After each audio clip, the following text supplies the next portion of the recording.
Era seu sonho ser narrador? Então, no começo não era, não. Depois é que acabou virando meio assim... Jura? Você queria fazer o quê? Eu trabalhava em rádio, eu queria trabalhar em rádio. Eu achava que eu ia ser diretor artístico de rádio, entendeu? Nada a ver com futebol. E aí te pegaram narrando? Aí um dia eu comecei a fazer uns negocinhos na Rádio Globo lá, boletim, equipe do Osmar e tal, fazendo a minha função. Depois aí eu saí da rádio. Quando eu saí da rádio, eu tinha feito um períodozinho na TV Gazeta também. Quando eu saí da rádio, eu falei, eu vou procurar emprego no esporte. E procurei emprego para ser repórter e tal. Aí voltei para a Gazeta, fiquei na Gazeta e fui para a Globo. Na Gazeta eu narrei algumas coisinhas, porque o esquema na Gazeta era outro. O repórter fazia mesmo umas narrações, em vez de fazer texto da reportagem. Aí eu comecei a narrar algumas coisas, cheguei a narrar, na época podia narrar o jogo inteiro, fazer o que era VT e tal, você podia fazer. Na Globo eu comecei a fazer narração de eventos editados para o Esporte Espetacular. Eventos editados? O programa tinha assim, quando o programa voltou, era domingo à noite. Então era um programa de evento. Então o cara falava assim, sei lá, acho que apresentava o programa o Léo às vezes era o Léo e o Vanucci, às vezes era o Vanucci e o Sérgio Everton, enfim. Mas o esquema do programa era assim, hoje em Indian Wells teve a final do torneio de tênis. Aí entrava um compacto do torneio de tênis. Um cara editava... off. Então, o cara editava e às vezes escrevia. E às vezes você fazia... Às vezes você lia. E às vezes o cara editava e você narrava. Entendeu? Entendi. Você narrava, por exemplo, na época a gente fazia moto velocidade. O cara não escrevia moto velocidade. O cara te dava um toque. O Randy Mamola fez isso, fulano de tal fez aquilo. Sim. E aí você ia lá e narrava o compacto. Eu acho que foi aí que os caras começaram a achar que eu poderia narrar, entendeu? E aí você entrou nessa área e você tinha alguma parada assim, cara, o meu sonho é narrar a final da Copa do Mundo, você tinha... Qual que é o cupim e a picanha dessa história? Nunca tive. Se hoje você perguntar, fala uma coisa que você gostaria de ter feito que você não fez. Narrar a final de Copa do Mundo, deve ser legal pra caramba. Narrar a abertura da Copa do Mundo, aquela cerimônia de abertura, deve ser legal pra caramba. Eu nunca fiz. Mas você tinha uma vontade, por exemplo, quando eu comecei, não. Quando eu comecei, eu achava que legal era narrar, fosse o que fosse.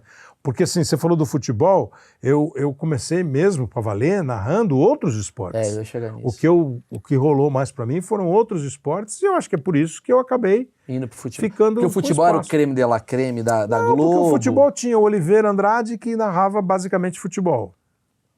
Tinha o Luiz Alfredo, narrava um pouco de cada coisa, mas o Luiz saiu. Na verdade, eu acabei ficando num espaço que era do Luiz Alfredo, quando ele saiu e foi para o SBT. O Oliveira era mais futebol e o Galvão era o Galvão. O Galvão narrava tudo. Narrava Fórmula 1, seleção, a final e tal. Sim. Então, e aí, com o Oliveira fazendo futebol e o Galvão fazendo os principais eventos, né? O Oliveira fazia alguns legais.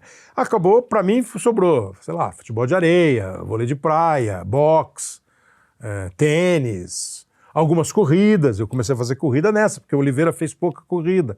Aí eu comecei a fazer corrida quando o Galvão não podia, entendeu? Entendi. E aí os outros esportes foram, acho que, dando para os caras uma ideia de que eu poderia fazer outras coisas. Tem uma hierarquia, eu queria entender, assim, tipo assim, o cara que... Se eu quiser começar amanhã na Globo, eu sou filho de alguém muito importante... E eu quero começar amanhã a narrar. Você vai ser diretor, né? Pronto, então pronto. Começa filho de alguém diretor. Muito importante. Não, mas digamos assim... Como é que é o seu nome? Maurício Meirelles Marinho. Pô, tu vai ser... Descobriram o meu segredo. Por exemplo, eu quero começar a narrar. Entrei amanhã como narrador da Globo. Qual que é o caminho, assim? Eu vou começar narrando o quê, você acha? Putz, Maurício, hoje eu não consigo te dizer com certeza. Mas, assim, o natural é que você vai começar com jogos menores. Porque hoje... Mas é no futebol que começa? Não, começa em qualquer coisa, vai depender, o cara vai se sentir lá. Eu achei que começava no badminton, sabe assim? Mas é muito mais difícil fazer badminton do que fazer futebol. Isso é bom ouvir. É muito mais difícil. Porque você não sabe do esporte tanto? Porque você não tem intimidade, você não tem o vocabulário, você não tem... Isso é fundamental para quando você vai fazer uma modalidade diferente. Você ter uma mínima noção, mais do que mínima, né, da regra. Então quer dizer que o cara que é o pica da Globo é o cara que tá narrando badminton. Esse é o grande cara. Não. Quem tá narrando futebol lá tá fraco. Não é isso não, não é isso não. É assim, você tem assim, você pega assim, você vai começar... Porque antigamente você tinha 3 narradores. E você tinha um volume muito menor de evento, de transmissão.